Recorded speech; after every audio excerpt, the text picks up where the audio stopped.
Russian state media is reporting that President Putin has visited the Ukrainian city of Mariupol in what's believed to be his first visit to Russian-occupied territories of the Donbas region of Ukraine since the war began.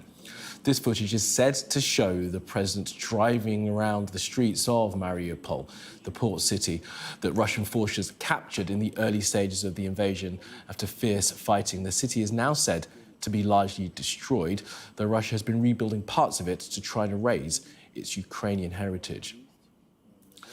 The state media in Russia have also released this footage in which it says Putin has visited the city's Philharmonic Theatre, the same hall that was allegedly used by Russia to hold prisoners of war during sham trials that were held there. Well, let's bring in our chief correspondent, Stuart Ramsey, who's joining us now from Ukraine this morning.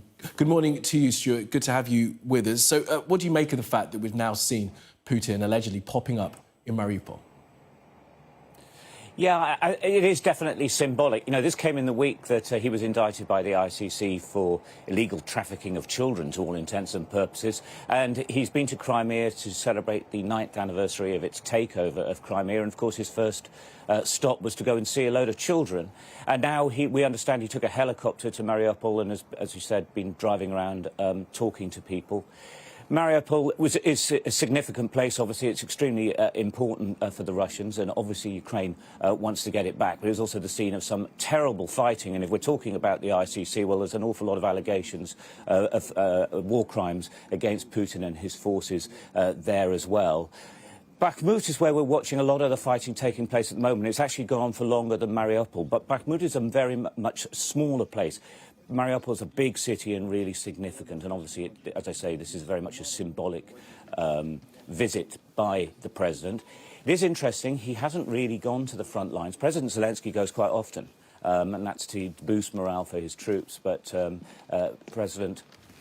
the Russian president often doesn't go, and throughout this war he's mainly been in Moscow. We also understood, though, that he's in Russian territory, was meeting some of his senior commanders as well. Well, as I say, this is actually for the photographs and the cameras. It's to sort of show a message back home that not only is it business as usual for the president, but that he can actually go pretty much wherever he wants, and into Ukraine as well. If you take Crimea, is obviously part of Ukraine, but this was right into the front line areas, if you like. So that's what symbolism, I suppose, is all about. You say to show strength to those back home, but, I mean, you're in Kyiv. I wonder how, because they'll see these pictures, I wonder how it will be received there, because, of course, Mariupol is firmly in the sights of the Ukrainian forces to eventually take back. Oh, yeah, they're absolutely determined they'll take it back. It is going to be a very difficult fight, and obviously this war is really grinding on, and all the indicators from both sides, particularly Russia, who are thinking of calling up more soldiers, that this really could go on for a very long time indeed. People will see it here. They will be irritated by it, obviously, but there's nothing that President Putin does that will surprise them anymore. It's the type of thing they will expect to see. I don't think it'll make much difference to them one way or the other. You know, the last week or two that we've been here, I've talked to a lot of people about sort of weariness of war, etc., because there's huge numbers of Ukrainian soldiers being killed. I've been to lots and lots of different funerals. But no, you know, the country remains united. They hate the war, but they are determined to keep fighting. And so President Putin turning up in Mariupol is not going to affect the people of Ukraine in any shape or form. And they're certainly not going to take it as anything other than a simple symbol that he can go there for now. All it will do is make them determined to make sure that he can't go there in the future. Absolutely right. OK, Stuart, for now in Kyiv, appreciate your time. Thank you.